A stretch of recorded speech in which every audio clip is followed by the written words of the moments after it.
Hey everybody, Steve jumping in here at the beginning. Just to give you a little bit of a heads up, we had a couple of issues with our audio quality on this episode, a couple of struggles with our Wi-Fi connections that might make some of the audio on our guest side sound a little choppy. We went through it and we still think it's listenable and you can definitely, hear everything out there. I just wanted to give you all a little bit of a heads up that this one might be a little bit harder to hear, but we will certainly have our great guest Cameron come back another time with a stronger Wi-Fi connection because he's a delight. We love hearing from him, and I think you're going to love it as well. So thank you, everybody. Enjoy the episode.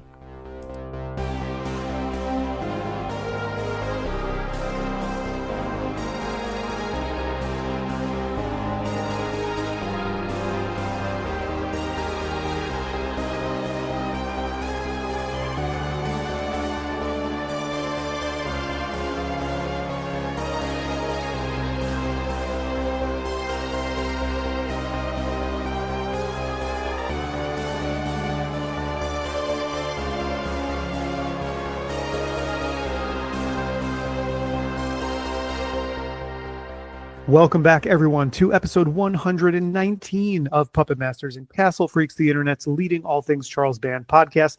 I am one of your hosts, Jared Hornbeck, coming to you as always from Brooklyn, New York. And you might not know this, but I have been granted a sentence more appropriate than death. And what that is co-hosting this podcast. So I'm not sitting here alone. There is someone across the screen from me. Who's here with me? Well, it's me, Predator's ugly older brother, Steve Guntley, and this is the podcast that's about Ouija board interviews, whirlwinds, and a cork with an attitude. That's because this is the podcast about Demon in the Bottle, which, despite its title, is actually a family-friendly adventure about a demon and not the infamous Iron Man arc where where Tony Stark battles his alcoholism. Different movie, but also not a Christina Aguilera biopic. No, exactly.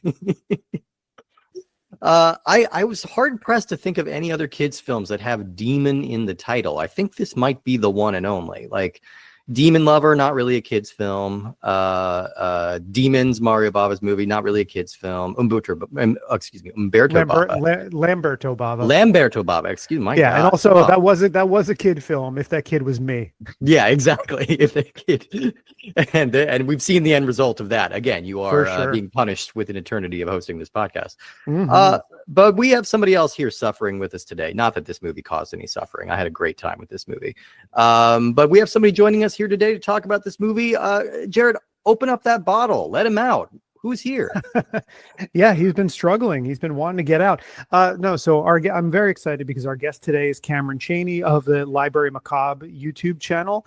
And I'm so excited every time we get to bring authors on the show. It's been a trend we've been doing lately where we've been looking for horror writers to come on the show. And we've been in talks with a bunch of people who haven't been on yet. And we've had some amazing ones like Grady Hendrix and others on the show before. But you might know Cameron from his YouTube channel. You might also know the Autumn Crow books, of which he is the author, and you can grab those on Amazon. They're kind of in the vein of Fear Street books, so if you dig that kind of stuff, and the books we'll be talking about during this episode, then definitely check out his writing as well as his YouTube channel. Cameron, I'm glad that we got you. I've been a fan of your stuff for a while now, and really happy to have you on the show. Yeah, thank you for having me. Thanks for letting me out of my bottle. I was getting a little cramped in there. Glad to get some fresh air. Finally. You've been cooped up in there for a while but it looks like you've got a lot of good reading material like in there with you right now. Am I mistaken in that those are some young adult novels in the background there? This is the mystery section back here, but I've got young adult like right across from me here. Yeah, there's lots of reading material in the bottle. It's a lot bigger on the inside than it is on the outside. So, I mean, this really does. I think this movie, to be clear, is not based on any actual young adult novel that I'm familiar with, but it has the vibe of a Goosebumps episode, Goosebumps movie, something like brought to life. We've talked a little bit about this when we covered like the Werewolf Reborn and Frankenstein Reborn, because those were specifically trying to be aping the Goosebumps TV show. This movie feels like a Goosebumps book in all the best ways. And I can assume that we were all Goosebumps fanatics. Can I just like take a stab in the dark here that we were all into that series? Oh yeah. Big Goosebumps fan here.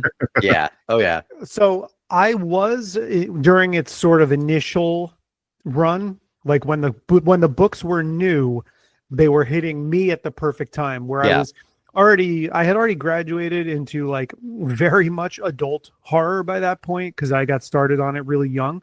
But the first batch of original Goosebumps books did hit at a time where I was like, oh no, I'm young enough that I can still enjoy these. Mm-hmm. And I did with like I just remember, I can picture right now in my brain the cover of Say Cheese and Die. Yeah, absolutely. Like those for sure. I had those.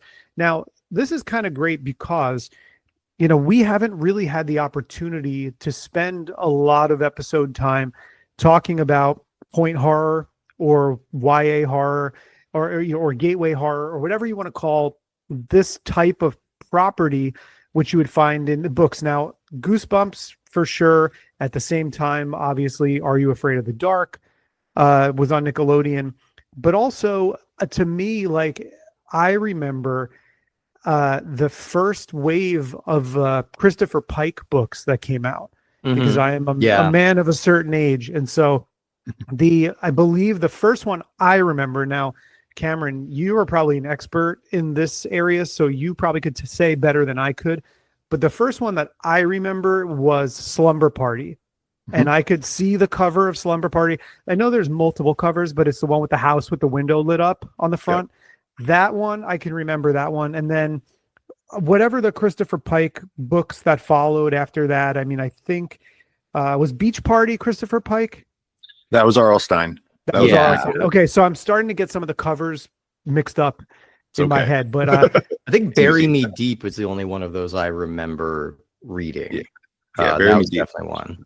Yeah, there was some good stuff there. I mean, I was the same way where like I would have been right around. I was a kid when the Goosebumps series was kind of hitting its apex, so I was like there day one with those like tissue paper book fairs every week, like, and I had a 3-hour bus ride both ways, morning and night, and so. Jeez. Back then I had the ability to read on the bus, so I would just polish off a Goosebumps book on my commute either to or from school. So I was the kid in class who'd read all of them. I was all the way on top of it. But I also I jumped back. Steve, how deep was the snow you had to walk through? Oh man, it was over my head, and it was difficult because like I lived in this odd geographical formation that required me to go uphill both ways. So it was really strange. But I had a blessed childhood. But it's the same way. Like I was reading Goosebumps, but I was also like dipping my toes into like Stephen King and even like the Fear Street stuff, like that was a little bit edgier, So Goosebumps was definitely like an early kind of introductory horror for me. And that's in case you're wondering at all, as an elementary school teacher, the Scholastic Book Fair is very much still a thing. And nice to hear. They still give out the catalogs on the same thin tissue paper. Why mess with it? They look exactly the same. It actually, every time our librarian hands the stack of them to me to give out before the book fair, I get a little twinge of nostalgia just holding it in my hand. And not only do the sort of young adult horror and mystery novels sell pretty well during those, and a lot of Scholastic put out a bunch of them also, but also they're still like calculator erasers and Lamborghini posters. Like it's still the same stuff. God, that's so good. I love it. Yeah, it's amazing. Well, sorry. I was just going to interject about the book fairs. I'm not a teacher, so I don't actually like work in the schools, but I do work on the bookmobile for my library, and we go to schools. So I get to sometimes, if I show up at the right moment and there's a book fair, I sneak inside. I shop around. I buy the latest K.R. Alexander or whatever, new kids horror book is there. Yeah. And it is exactly like it used to be. It's funny, Cameron, that you named K.R. Alexander because my class, I took a gamble on it and I was like, I don't know how they're going to feel about this, but as a teacher, I get like it was $50. And I think the last time they gave me $100 like stipend, and I didn't spend it on Dan Flash's shirts. Instead, I bought a bunch of books. And one of them was The Collector. And the kids were super into it. And so we finished doing a read aloud of The Collector in our free time. And then we went and we're doing The Collected or whichever the sequel is. And the kids were asking me like to reach out to KR Alexander. They were like, can you email him? Does he do school appearances and stuff? And I went on his website, and he's kind of traveling now. So he's like, please don't contact me about public appearances. And I was like, oh man. But it's funny you named him of people, because the Fear Zone and those books, the kids love them. Love them. Right. Yeah, because kids come on the bookmobile and they're asking for Pennywise. And I'm like, I don't have that, because we're a children's bookmobile. I was like, but there's this. And they're like, good enough. It'll take it. The creepy clown on the cover. Sure. Exactly. Well, let me jump in and talk about some stats for this movie, because there's actually not that much to cover with the production of this, and I think we're going to be coming back to this young adult thread often, because I love it. Demon in the Bottle was released March 1st, 1996. It's directed by Randall William Cook, written by Cook and Timothy Michaels, and it stars Ashley Lynn Cafagna, Michael Mulata, Rahi Aziz, Michael Dubrow, Michael Walters, and Randall William Cook. A lot of Michaels in this one. So the ever-reliable IMDb trivia says that this movie was the first in what was intended to be a series of partnerships between Moonbeam and the Disney Channel. Now, I couldn't really find much to substantiate that there was ever like a longer like deal in place to make more of these. You know, like we had the Frankenstein and werewolf movies were kind of floated out as like a possible like Fox Kids kind of series, but I've never really heard much about a lasting Disney Channel deal. Well, I think those ones, if I'm not mistaken, the Frankenstein Reborn and Werewolf Reborn, that was the Phil Monsters series, which was aimed at kids. But that, I think, all came about after this potential deal with Buena Vista fell through. Oh, okay. Like, that's what I think it was. Is I think there was a little period of time where Buena Vista, which is obviously part of Disney, was going to be distributing these movies, and we're probably in charge of a lot of stuff on Disney Channel. So again, as good a time as any, since there's not a lot documented about this movie. Yeah. What are your sort of like Disney Channel memories? Because at this time, and I'll go even back slightly earlier, I'll go back to maybe like 1989, 90. It's by 96, I wasn't watching the Disney Channel anymore when this would have come out. But in 90, 91, 92, 93, I definitely was tuning in for Disney Channel original stuff. For me, the thing that I remember the most was that in like 92-ish, they would show reruns of this sort of short-lived like animated shorts compilation show called The Charlie Brown and Snoopy Show. What that was essentially a 30-minute show that was comprised of about 5 or 6 little animated shorts, which I think were just these animated versions of maybe extended strips that went week to week and told a cohesive story. I know they did a similar thing. They had them in 2 like hour-long or feature-length movies, one called It's an Adventure, Charlie Brown, and one called The Charlie Brown Celebration, where it was the same thing. It was like there was a storyline of Charlie Brown waking up and seeing the I forget if it was the moon or the sun in the sky that looked like a baseball with stitching, and then it was a whole thing about how he was afraid of the baseball game coming up or whatever. But the Charlie Brown and Snoopy show, they sold them on, oh man, this is, now we're really going back. Do you remember those High Tops videos? Vaguely. The kids VHS ones, and it was like the logo was like a sneaker being tied. Oh, that really rings a bell. Yes. But like I can't point to anything specific. Yeah. I think I used to get those from the library. I would check them out as a kid. I would like to say that moving on in this episode, I'm just going to kind of dub this episode for the future as like Core Memory Unlocked is what this is going to be, which is great, by the way. And welcome for me. But that was thing about the high tops being tied, and it was like, boom, there was the image in my head. Something clicked in there, yeah, for sure. I mean, I can tap out on this one pretty quickly because I did not have the Disney Channel growing up. Like again, tying into my very rural background. Yes, there it is. Okay, yeah. We have the image of the high top figure. That's very familiar. But yeah, like I lived literally way the hell out in the woods, and we could not get cable. And even if we could, my parents would not have paid the premium subscription for Disney Channel. But I do know the Disney Channel was kind of it was kind of in a weird wilderness period in this early years where it was a lot of like reruns of stuff that wasn't even always necessarily Disney. You know, sometimes it was like Touchstone, which is a subsidiary, but like oftentimes it was just kind of whatever was airing because people weren't watching it. And it wasn't until like the Zack and Cody's and That's So Raven's. Yeah. Steve, I have to stop you. It is urgent. Oh, please. I'm describing High Top's video. My brain just went to, okay, what do I remember that I had from High Top's video? One of them was the animated series that went along with the stuffed animals, the Popples. Okay, sure. And then the other was some episodes of the Real Ghostbusters cartoon. Oh, yeah. Mm-hmm. But they were not the ones who put out these peanut compilation videos. I want to kick myself and just sign off of this podcast because guess who did put those out? Who? Media Home Video. Oh, shit. Okay. Wow. Okay. All right. Full circle on that one. Yeah, there's the Charles Band connection right there. Yes. Like if we needed another one, they had the Media Home Video logo on the side, just like my VHSs of Nightmare on Elm Street 1 through 4. It's like, yeah.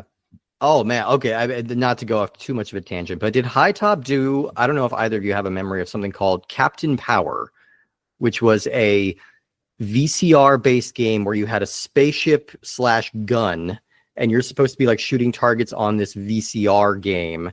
And, you know, when you're a kid, you think, oh yeah, no, I'm hitting the targets. Obviously like there's nothing there, you know, it's the same. Yeah. You got it. Captain Power right there. It is indeed High Tops. That is High Top. Okay. That's where I saw it then, because we had one of those and like we had that video long after we lost the toy peripheral, and me and my sister would watch it and like still make fun of it because it's real corny. Anyway, many tangents here, but all of this is to say, yeah. So, I'll throw it over the Disney question over to you, Cameron. Did you have much experience with that around the time? Absolutely. Well, I started out like I was born like early '93, so I was like the Goosebumps books and stuff started coming out a few months before I was even born. So I was kind of like out of the gate, like out of the womb, I was into Goosebumps because it was already getting big.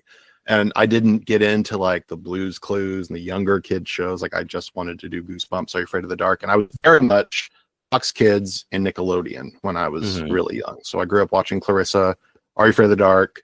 And then Goosebumps started in '96. I didn't really watch much Disney Channel until my parents got divorced. My dad, he moved out. He got Disney Channel at his house. I don't think we'd ever had it before. So it was around the time when Halloween Town came out, Halloween Town 2, where they really started to make really great Disney Channel original movies. I feel like Demon in the Bottle is very, very similar more to the movie Under Wraps. Have either of you seen that? The one with the mummy? It sounds familiar. I haven't seen it, but yeah. All right. No.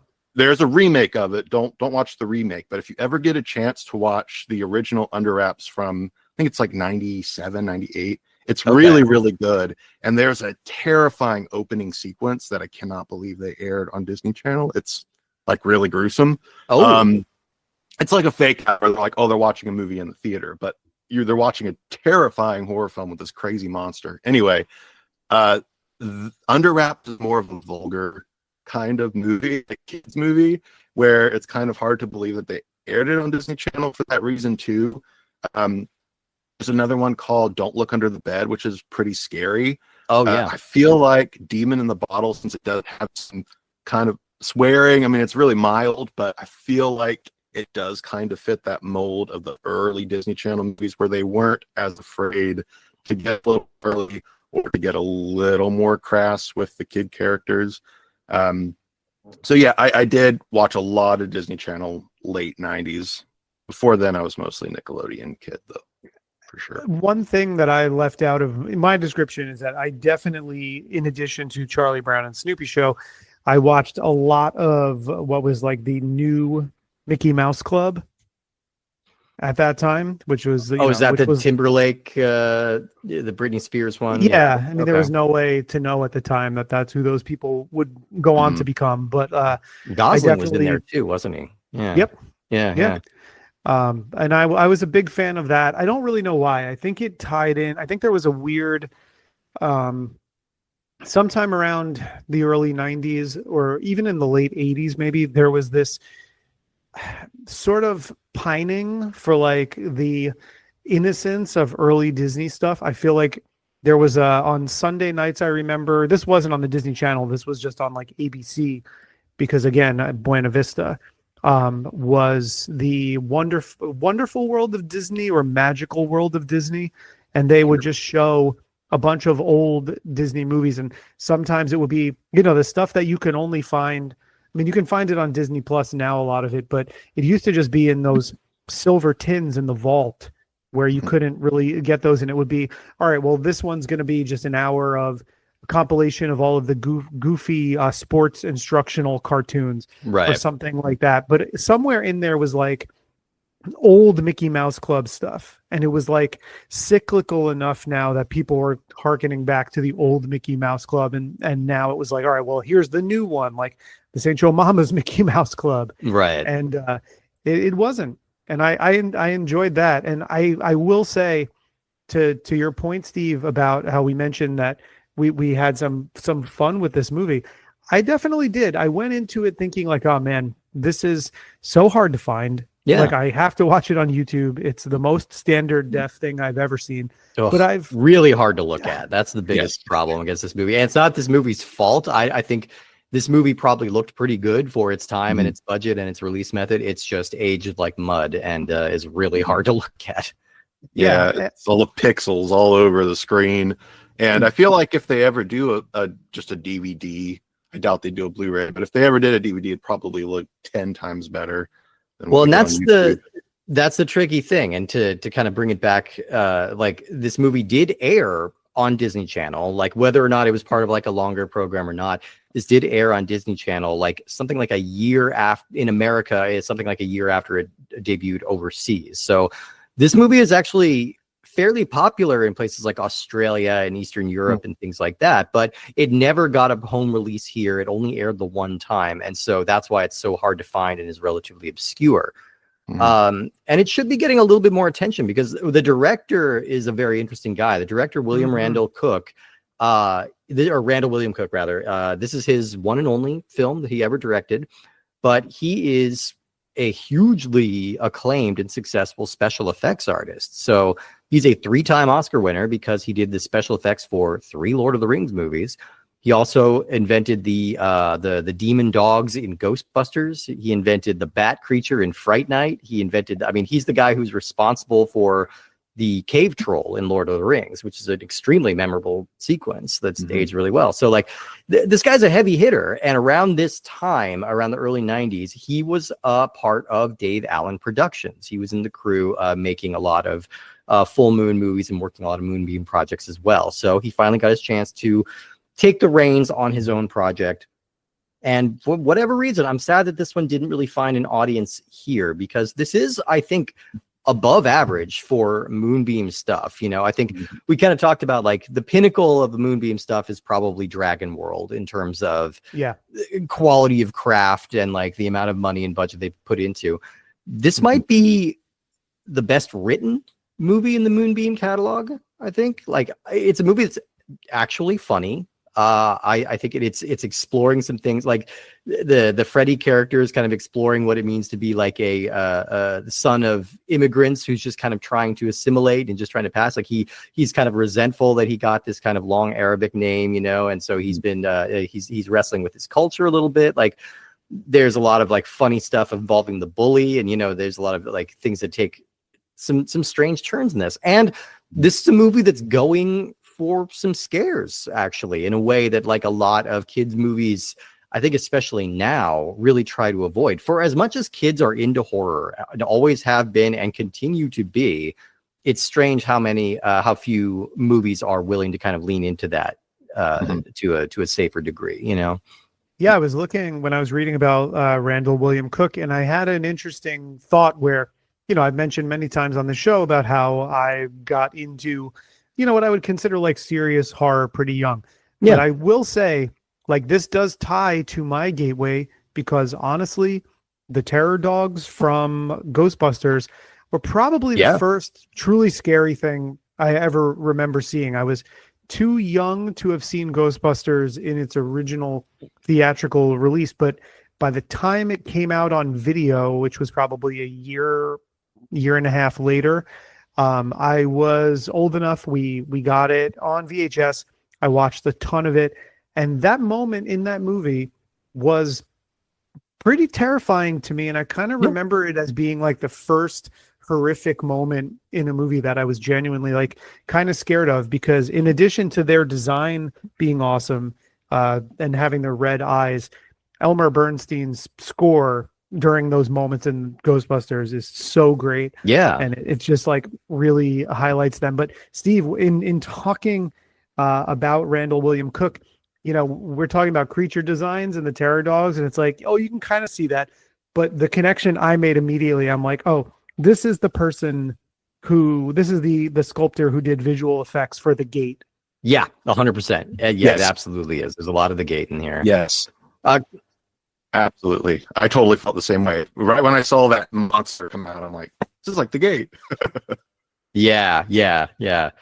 I mean, yeah, like I just had a really good time with this. You know, it's mostly kind of like a one set movie, you know, because it's all taking place in kind of this big dilapidated mansion that they're exploring, you know, and there's a fun subplot in the beginning about pirates, including a actually hilarious special effects shot of a cannonball So good. striking a pirate and sending him just like he just looks like somebody's like pinch zooming him down like into the distance, like and like a little spinning. It's very jib jab, but it's pretty funny. Like I was like, okay, I'm kind of on board with this movie. That's really funny. And then we learned that this is all kind of like the report from a imaginative little girl who consulted a ghost in her Ouija board as her reference point, which honestly, as reliable as AI. If we're gonna like let kids like use AI to write their papers, now why not a ghost in a Ouija board? Like it's good. It might be better. It might be more ethically sourced, honestly. Right. But yeah, so she's like obsessed with this whole idea of finding this pirate treasure, and it leads them to discover this dilapidated old mansion. It's supposed to be New Orleans. This is obviously Romania, but it's kind of pulling like was it Dark Angel that also did that? Kind of using Romania to sub as New Orleans. There was another movie that we watched that did that. Man, I really love Dark Angel, and I'm trying to remember if it was supposed to be New Orleans. I mean, it's very much Bucharest, like very much walking down the street in a lot of different places. Obviously not subspecies, because that's supposed to be in Romania. There is something, I forget if it's dropped that it's New Orleans. Maybe it was just so kind of absurd that they were even trying to posit that it could be somewhere other than Eastern Europe. Yeah, there was, you might be right about that. There was Netherworld, which I think was filmed in New Orleans. At least Yes. so, Oh yeah. That was one of the few that they actually did. But like, I don't know. I just remember it came up for a movie before because I was thinking, and I remembered having the same thought in an earlier episode that like, you know, if you're going to be shooting a movie in like if you're shooting Romania for America, New Orleans is the right city to choose. Like that's kind of the most like old world, like European kind of city in America. And you can see there being these kind of like palatial estates like falling into disrepair, like in the bayous, you know, like it's a cool setting and it's a cool idea, you know. So the three kids and their bully, they all get kind of stuck in this room. They meet a magical talking cork who is holding in the spirit of a guardian. And if you're watching this movie thinking it's going to be like a genie movie, like if you're thinking this is going to be like, you know, the DuckTales, the movie Treasure of the Lost Lamp or something, this is not a genie adventure. Okay. The title is not a misnomer. This is about a demonic monster that was trapped in a bottle. And now it is stalking these kids and hunting them down. You know, they're using from real Arabic mythology, you know, so it's an Ifrit, which I'll be honest, I really only knew from Final Fantasy, but he's a very powerful summon character in Final Fantasy. Doesn't lots matter of fire how you damage. get there, man. Look, I'm there. As I long got as you there. get there. Exactly. But it is a real thing. And it's kind of rooted in that. And it just becomes this sort of like chase movie where the kids are trying to evade this creature who seems unkillable. And there were a lot of moments that I thought were like, this is decently scary. This is decently funny. Like there's a great line where they're like, oh, that's why Demon is so pissed off. Marvin's alive. Great. Let's kill him. Like funny. Like that's genuinely actually like a funny line. And like, I like it's one of my favorite tropes in movies where like the bully kind of becomes part of the skeleton crew, but like his status flips. You know, so the guy who was the big shot in high school is now kind of the punching bag or the Right. sad sack of this crew because he's so out of his depth. But that's a fun trope that I always enjoy, and Marvin gets stuck with that one this time. But yeah, no, this movie kind of moves at a clip. I think it does feel a little long in terms of like full moon movies. It's 93 minutes. You know, you're not gonna, you know, we're not dealing with an epic length here, but like a lot of the movies we talk about clock in at around 75 to 80. So it just feels long, but. So I wonder then, Steve, if you saw one that had been, if we run into that frame rate issue again, because the one that I saw was 83 minutes. And it could have been just like the I didn't notice any kind of dip in the frame rate, but it could have just been like with YouTube. I was watching. It would be on YouTube real hard ads, to tell. So. It would be really hard to tell. I mean, Yeah, it's hard to look at. When we watched Killjoy 2 and we saw that going on, it was like, okay, it was pretty obvious something's wrong with this because it was clear enough to see like, okay, it's kind of lagging or whatever. That was easy to see. And then once we watched it in the other format, it was clearer. I want to say, like, you were saying how this is a movie that it will be, it's underseen. It would be kind of nice if there was a better version of this. I'm going to say what you said about Bad Channels, although Bad Channels has since been upgraded to a nice cleaned up Blu-ray. Yeah. I don't want this to exist in a more clear format. No, this is 100% somebody's recorded VHS tape. That is the only way you can watch this movie, and it's been watched over and over and over again to the point where the tape is practically disintegrating. That's the aesthetic that I want, because I think it was Witch House. I think it was in Witch House we were saying, or maybe Witch House was the one where we said that. Is Witch House supposed to be in New Orleans but was in Romania? That could be. Yeah, that absolutely. That absolutely is actually. Yeah, that's definitely one. So the beginning of Witch House, I was saying, what I really like about it is it's so standard def in a really specific way that it was like, okay, it's the year 2000. I'm sitting in the bedroom of my parents' house doing homework. It's near Halloween. I put on, ABC Family, which would become Freeform, and it's their Halloween Horror Nights thing is starting, or 31 Nights of Halloween, whatever it is. And this is one of the movies that's an original on there. And I go, okay, what's this? Well, and I was in the habit of taping anything basically on VHS back then. We go, I want to watch that witch movie again. I want to watch that Demon in the Bottle movie again. And I'm just going to let it play again and again and again to the point where it eventually looks like it does in the only presentation that we can see it today. That's how I want it to be. It is very much like a 1996 time capsule, because I was thinking, okay, all the stuff I taped off TV, I'm taping a standard def presentation onto VHS. So making it worse already. Yeah. And then it's like watching it, and I'm like thinking about like shows that I liked where I would just copy episodes of. Like I would just VHS tape The Kids in the Hall from Comedy Central. Yeah. And I would just watch it so many times that eventually it was basically the same level of transfer as this. And so this was a really kind of appropriately warm feeling watching this like this. All it was really missing to me was like, I have no love for YouTube ads for their placement or how clear they are. I wanted some 1996 commercial interstitials in there, and it really would have solidified the experience. Well, let me ask Cameron, like, have you seen this movie before when you opted to talk about this one, or was this just something kind of a curiosity for you? No. I had heard about it and seen like the image online. I was a big fan of the Pulse Pounders as a kid, going to the video store. Like that's what I would rent. I wasn't allowed to rent horror films, though. I would go and look at the horror section, look at all of the covers. And then I would go to the family section and I would see these Pulse Pounders.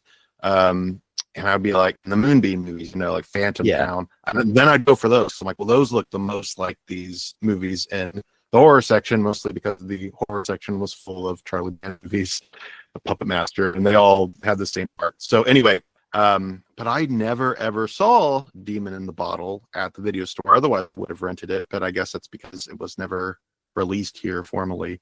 But I think I would have loved it as a kid. It very much reminds me of Hocus Pocus, like a non-Halloween version of Hocus Pocus. Kids running from evil characters, basically. That's kind of all you really need. I think I would have had a great time with this one. I like the monsters. I like the chase scenes. I like that every once in a while you think one of the kids have been literally killed off. Yeah, And then you find out later they weren't actually killed off. They pulled that move a couple times, and I'm just like, Yeah, you know they what? did. I don't know this movie well enough to rule this out. Like, I don't know where it's going. Like, they might do it. Yeah, but it did give me big, like, Are You Afraid of the Dark vibes, which was kind of the dare I say, more prestigious kind of Goosebumps riff for Nickelodeon at the time. Like it kind of has a little bit of that energy. And no, I the biggest knock against it, like I said, is just that this YouTube transition is just so dark. It's often hard to see what is going on, but the glimpses that you do get of the monsters are well designed. I think the CGI that they use to animate the cork, actually not bad for what must have been a micro budgeted like CGI budget back then. Like, Steve, let me ask you. Yeah. Judging from what you could see on screen, what do you prefer, this or Savage Island? Oh, I wildly prefer this. I just joking. I know. Wildly prefer Savage Island. Yeah, no. Poof, what are you even talking about? It's a masterpiece. It's not one movie. It's two, three almost. It's a 2.5. It's 2.5. It's somehow 2.5 movies and also half a movie. Yeah. It's somehow the math ain't mathing on that series. Yeah, but no, I think this one's kind of well worth seeking out, and I wish that there was kind of like a cleaned up Blu-ray. Like, despite what you're saying, I think there should be a cleaned up version of this, because I do feel like there is some skill going into it that is just being lost in the dubbing and redubbing and redubbing and redubbing that must have happened to get this onto YouTube. I totally agree. I mean, it's nice to have the VCR feel of it, but I think having just a little more cleaned up version. I mean, they don't even need to put it in HD. Even if they just go back to the original SD like transfer and just pop that on a disc, I want to be able to see the creature effects a little bit better. I'd like it to be not quite as dark, because I don't think it was supposed to be quite that dark. No. So even if it is just like a video transfer, just one that somebody didn't rip themselves, I'd like it to be a little more studio quality. Yeah, for sure. I'll allow it. I'll allow a slightly better quality version of this, but it comes with the caveat where some kid taped this over like their siblings' dance recital or something, and so there's just like one of those homemade labels on it that says like Kelly's first grade dance recital, and just crossed out and just says "Demon in the Bottle" on it. That's I will allow it only under those conditions. That was me as a kid. I would record all of our family gatherings, and then once my stepdad had a chance to dub it onto another VHS tape, then I would record like Buffy or X-Files or Charmed or something, and I'd have all these X-Files tapes in a cabinet. Yeah. Oh yeah. I loved having just like that's a real bygone era, because like owning seasons of TV obviously exploded with DVD, but the real fans will remember buying the VHS box sets one at a time. Enjoy your 2 episodes of South Park with some wraparound commentary and call it a day. Yeah, you piece together your collection whenever you can, or if you're real lucky, you've got that Freddy box set with his arms going out all the way, and then you put it in wrong orders, and he's missing chunks of his arms or something. I remember that being such a point of contention when that box set came out, because when I first got into the movies, I think it was probably around the time when I think it was part 4 was in the theater, because I went to see part 4 in the theater. Yeah. But I had parts 1, 2, and 3 on VHS. And then over the next couple of years, wow, I even remember pre-ordering Freddy's Dead when it was coming out on video. Wait, the final Nightmare? It was the final one. We never heard from him again. It came with the 3D glasses, and it came with like a poster or something when you ordered it, which I don't know why it came with the 3D glasses, because it wasn't like the technology a VHS was going to allow you to see things in 3D. It was sort of just to give you the experience of having seen it in the theater, I guess. But I remember when the box set came out, it was like I wanted it, and I think I asked for it for a gift. And I remember my parents being like, "Don't you have all of these already?" To which the answer was yes. But I did not have them in a way that created a picture of Freddy with his arms outstretched on the side. So I was like, clearly I needed that. But I will say, aside from the side spine of those VHS, I hated the front artwork. Oh, The media home video artwork were so much better because those were from like the original movie posters. Yeah, so, they like, looked painted. They looked like illustrated. The Dream Warriors box was the amazing Dream Warriors poster painting on the front. It wasn't just a still shot of like Heather Langenkamp and Patricia Arquette and Lawrence Fishburne lined up a la Dimension Films. Right, with like Freddy in the background looking like it's like his rookie, like, you know, football photo or something. Like it's so superimposed and well lit, you know, that you're just seeing a full face of Freddy. I do have a horrible tangent I need to go on and throw this out here. Is the Final Nightmare the closest that any horror movie called Final Anything was to being actually final? Because we got New Nightmare, which kind of exists outside of the universe of that series. We get the reboot, which I'm checking my notes here, has been stricken from the record, doesn't exist. Sure. So like that actually was the end. Freddy versus Jason, though. There's Freddy versus Jason is also kind of its own weird sort of in between thing, and I'm not sure how much like fans consider that canon or not. You know, there's some debate in the communities about that, but like, okay, usually like Friday the 13th final chapter, there were 7 more after that. You know, right. Halloween's done that. Final Destination has goofed this up 6 times. They now. have, I was gonna say, it has been very far from the Final Destination. 7 times. They've goofed that up 7 times in 6 movies because they said the Final Destination, implying that was going to be the last one. And they just goofed that up. Yeah, you're right. I do think you make an interesting argument for New Nightmare being something else, but if I'm not mistaken, it was in that VHS box set. I'm sure it's part of the same sort of lore, even though it's not part of the Alice trilogy. Well, I guess not Alice duology, because Alice is not in Freddy's Dead. No. It's really funny. I'm trying to think of like where else that it would have to be Final Nightmare, because even if you do count Wes Craven's New Nightmare and Freddy versus Jason and the stricken from the record remake, there are only then 3 that follow it. Yeah, it's true. Whereas, the final chapter is hilarious because by the end of opening weekend, everyone in the world knew that was not the final chapter. Oh God, no way. They'll find a way to make it work. Yeah. I love we've talked, I don't think we talked on this show about it, but Steve and I have been guests on other horror related podcasts, and this came up. We did an episode on the show Cradle to the Grave that was about Friday the 13th, the final chapter. And I think it was in that, and maybe even in it might have been in our Reanimator episode when Gingold was here, talking about Roger Ebert's hilarious review of Friday the 13th, the final chapter.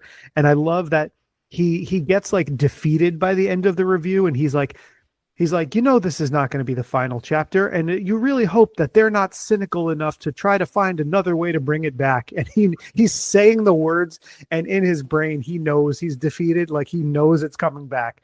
You just don't know how. And who could have possibly guessed that it would come back in the way it did for part 5? Yeah, absolutely. Well, I just had to go into that tangent just because, why not? But, listen, this is that kind of episode. I mean, there's not a lot written about this movie. There's a lot of pontificating. There's a lot of speculation. And like we said, there's a lot of core memories unlocked talking about these kind of things, because I have a real affinity for the aesthetic of YA horror and mystery novels. Yeah. Maybe more than I actually read them, but I think that goes even past horror. I think I was just such a voracious reader when I was young that I remember when I was a kid, I lived in a kind of small apartment in Queens, and we had, I had limited space. And then once my brother was born, we shared a bedroom when he was little. And so I didn't have a ton of shelf space for a lot of books, but the ones that I did buy, the ones that I loved personally, were Encyclopedia Brown. Those Joy, I think it was either Bantam Books, maybe published, whoever would that particular publishing of them. I don't know which edition those would have been, but I think they were published in the early 80s. Yeah. I was in like third grade maybe, and there was one Encyclopedia Brown case that was in collected short stories of a book we were reading in my class. And I was like, wait, this is a book where you have to figure out the case, like you have to solve the case. My mind was blown. And I think the book you're talking about is 2 Minute Mysteries. Is that it? No. 2 Minute Mysteries was Donald Sobel's. He wrote that before Encyclopedia Brown. I think that one came out in the 50s. I had that as well. But there was it was whatever, I forget the name of the case, but it was the case where the solution was that a person left a note letting someone know they were going to be in Texas by naming cities in Texas that were also cities in Europe. So it was like this person wrote down like Paris, Odessa, and there was like a bunch of other ones. And I read it and I was like, holy shit, I did not know these books existed. And like a true nerd, I made my mom take me to the back small magazine and bookshelf of Toys R Us. Of course. To buy the first book I bought, which was Encyclopedia Brown #6, Encyclopedia Brown Keeps the Peace. And I still have this book to this day, which I've had for about 36 years now. And I remember I couldn't have that many of them though. So the Encyclopedia Brown series, there was like at that point, maybe 15 or 16 books. I had all of those, but I didn't have a lot of others.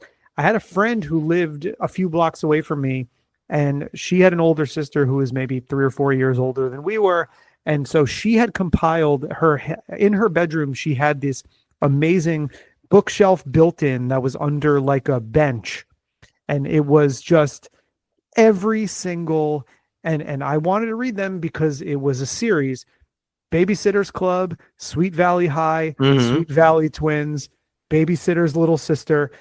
And I was so enamored with the spines of these books and how they all went together. I mean, this, if you want to know what undiagnosed autism looked like in like 1990, this is it. And I was like, and so because of that, I have an affinity for Babysitter's Club. Yeah. Nobody told me back then, oh, those books are for girls. When the series came out a couple of years ago, that was on Netflix, I was super excited to watch it, and it ruled, by the way. Yeah, it was good. Yeah, I watched it too.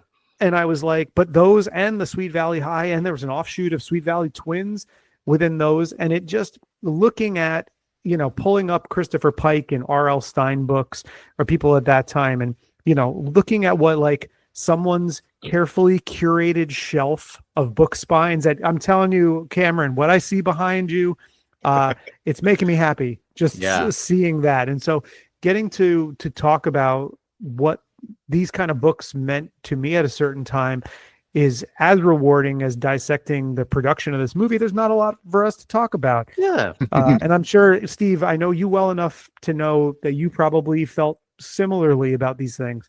Absolutely. Yeah, no, I was real, this movie definitely just kind of like brought me back to that era of, like browsing bookshops and looking for these slim volume, candy colored, like, little quick hit horror fiction novels that I just like absorbed when I was a kid. That was really very like formative and kind of developing my tastes and like making me more interested in horror and stuff as a general concept, and this really has that kind of energy to it. Do you want to go to Toys R Us? No, I want to go to B. Dalton.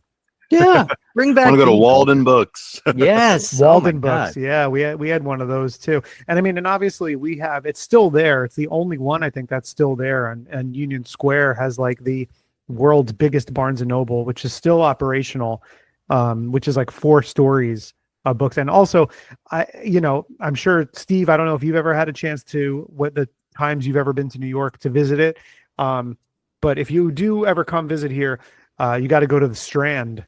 And just I have been to the Strand. Yeah. I went to the one in Union Square. And that's the one. And it's right next to, is it Forbidden Planet? Yep. Matt Desiderio's store. Nice. Planet. Yeah. Yeah, I went to both of those. One of the 2 times I've been in New York, and it was I made that a destination for sure. Yeah. That So was like, Cameron, especially because my office was around the corner at the time, like when we were flying out to work remotely, like it was literally around the corner in Union Square. Oh, that's amazing. Yeah, it was right there. And there's tons of great stuff in that area, but also, you got to do the Strand and Forbidden Planet because they're literally next door to one another.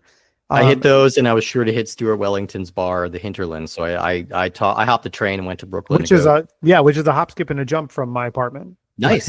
Yeah. Super close. But Cameron, I wanted to ask you, like, we ask people a lot of times like origin stories with movies and stuff. I think this is an interest. We don't really get the opportunity to do this now. You're obviously, in addition to being a content creator and stuff, you're obviously a collector of books, and I should say content creator and author, published author as well.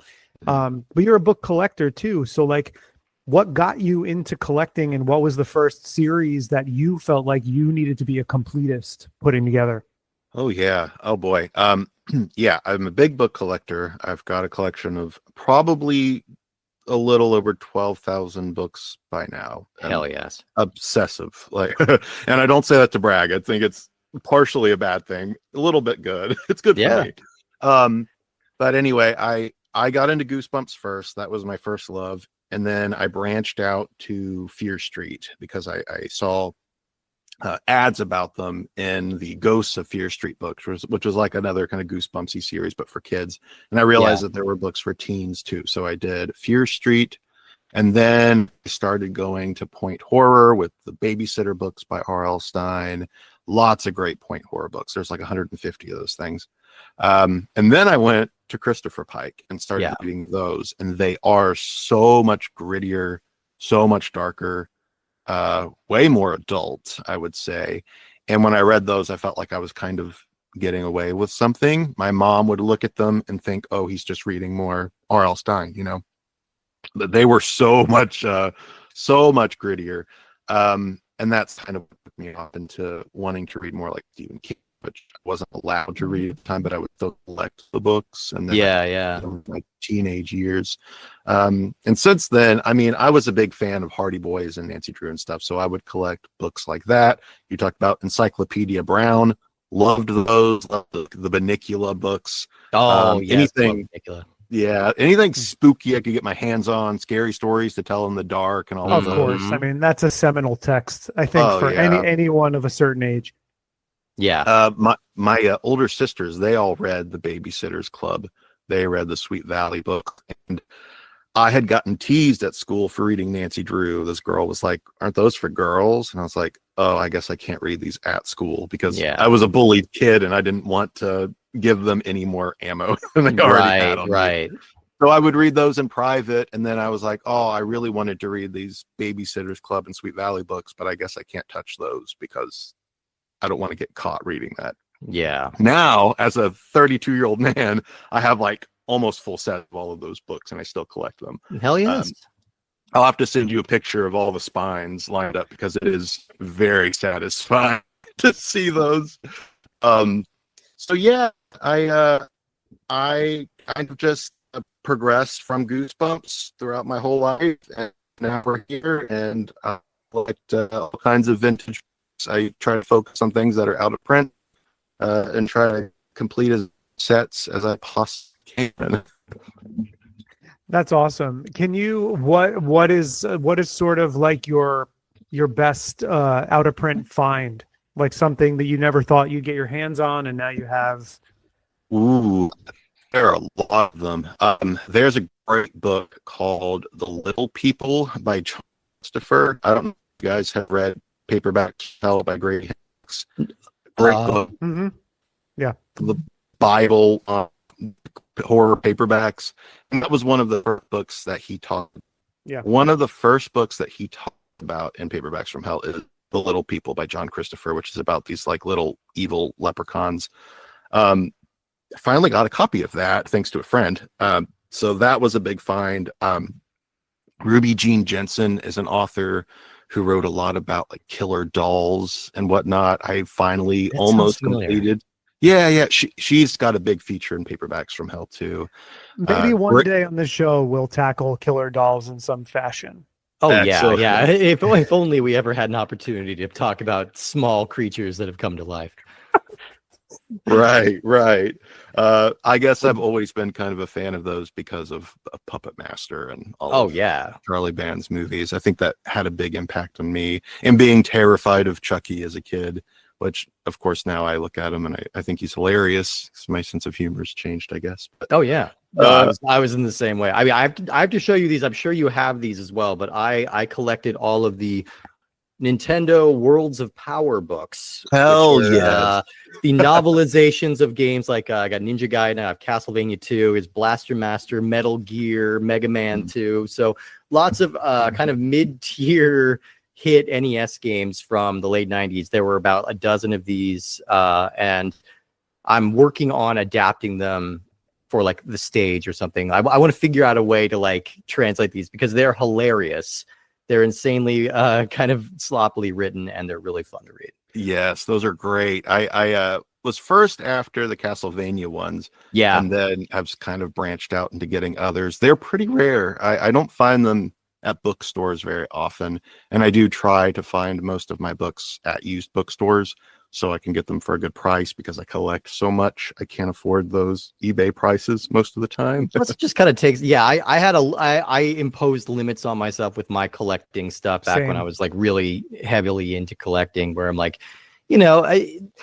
I'll go online if like there's one thing I need to complete a set or something like that. But most of the fun of it is kind of the hunt, right? You wanna cast around in these cool little spots and like dig through and find something cool, like that's kind of the appeal of it. I found these awesomely weird, like Alfred Hitchcock presents like pulp books at at a flea market, and they're kind of hilarious. Like it's like Tales of Terror. Alfred Hitchcock presents like stories of the macabre or something like that. Right. And they have like just like those, yeah. Yeah, And like there's one hilarious one where he's like on like a jet ski, and then there's one where he's just at a table holding like a skull. Those are great, but I realized in naming the Encyclopedia Brown, I forgot what kind of came at the same time for me, which I then recently found in my school, not in my school library, in like a classroom library that was being handed to me of books to put out, was like a mint condition copy. It looked like it must have been like republished or like a newer edition, but it was the same artwork of the very first Choose Your Own Adventure book. Oh, the Abominable Snowman one. Yeah. Mm-hmm. And so I snatched that from the school library, and I was like, I'm going to take this home just because I want to have this, because I had it when I was a kid, and it brings me some fond memories. You mentioned before, Cameron, maybe taking photos. I would say definitely do that, because when we're doing any promo posts for this episode, we'll post some pictures, because I'm sure our listeners would appreciate seeing it, and I also just really want to look at all the spines of the books. Yes. Oh, Yeah. I'll send you pics of the library and different focal points. Yeah, absolutely. Well, I mean, we've gone so far away from Demon in the Bottle, so I think it might be time to wrap things up for this episode here. Not that I'm not having a great time talking about this, because I can go down this rabbit hole forever. But thank you so much, Cameron, for being here and for lending your expertise on this, and for just giving us an excuse to talk about all these great books from this era that we've forgotten. Where can people find all of your stuff? Yeah, thank you. You can find me on YouTube at Library Macabre. I'm also on Instagram, same thing, Library Macabre. You find me on Goodreads, Twitter, though I don't use it, or I guess it's called X now. Don't use it, but it's there in case you want to look at my old posts. I'm also on Patreon. I'm on TikTok, where all the kids are these days. And then you can also find my books on Amazon, and I think they're also available on Barnes & Noble's website. Things like that. Amazing. Yeah. So if you had to just if you had to pitch one of the books, if someone was like, oh, I'm interested in checking one out, I don't know which one, pitch your favorite one, or the one you're most proud of, or the one that you think people should gravitate toward. Yeah, thanks. My favorite of mine so far would have to be my newest one, which is the first book in the Autumn Crow High series, which is very much like Fear Street point horror. way more adult, I would say, than those. It gets a little bloody and dark, a little intense. The first book is called Fresh Hell. It's my proudest accomplishment, and I would love more people to read it. Hell yes. And I've seen, on your YouTube and on your Instagram, Cameron, I've seen the cover art of Fresh Hell, and it's awesome. It's such a great like throwback design on the book cover. Harkening back to all the things we've been mentioning. So I'm sure, anybody who has an interest in point horror, gateway horror like that would definitely enjoy it. It looks awesome. I'll have to maybe grab one of those myself. All right. Well, I would appreciate it. And the cover art's great. It's by Cameron Rubik. He's a slasher horror author, and he has also a great artist. Oh yeah, he's the guy who wrote Kill River, right? Kill River, yeah. He's a good friend of mine. River, yeah. He does the cover art for all of his own books. He does the cover art for all of my books. Wow. He's got that iconic skeleton that kind of leaks over into my books too. That's super cool. I read Kill River, and I never noticed that the same person did the artwork for the cover, which is great, by the way. So that's awesome. Yeah, thanks. But if you check out any of these things that Cameron has mentioned, you're going to find something to enjoy. If you enjoy what we do each week on this show, the best way to show us is to go to Apple Podcasts or Spotify, drop us a 5-star rating, maybe a brief review if you feel so inclined to do so. If you want to keep up with the show, the best way to do it is Instagram. You can follow us at puppetmasters_castlefreaks. You can follow me at _Giallo_Jared or Steve at Minotaur Matador. We have our YouTube channel with the audio versions of the shows, and we do update on Threads and Blue Sky as well. If you want to email us with any questions, comments, or feedback, you can at puppetmasterscastlefreaks@gmail.com. And you can leave Spotify comments while you're listening to the episode, and just drop some feedback or thoughts while you're listening to it. We will see those comments as well. It's just a nice way to engage with people. It's a lot, and it's not even the only show that Steve is here to promote. So, Steve, what else have you got going on? Well, I also have another show called Cinemarcade. That's a movie podcast about movies, video games, and the sparks that fly when those worlds collide. The show is basically we are watching a movie and then playing the video game based on that movie, which gives us an opportunity to talk about a wildly eclectic slate of films. I think recently we did episodes on Jackass, on The Karate Kid, on The Warriors, on Babe. We've got an episode coming up on Chicken Run, on Independence Day. Lots of fun stuff coming up on that one. So definitely check that out wherever you get your podcasts. And be sure to check us out next week, because we are going to be talking about a movie called...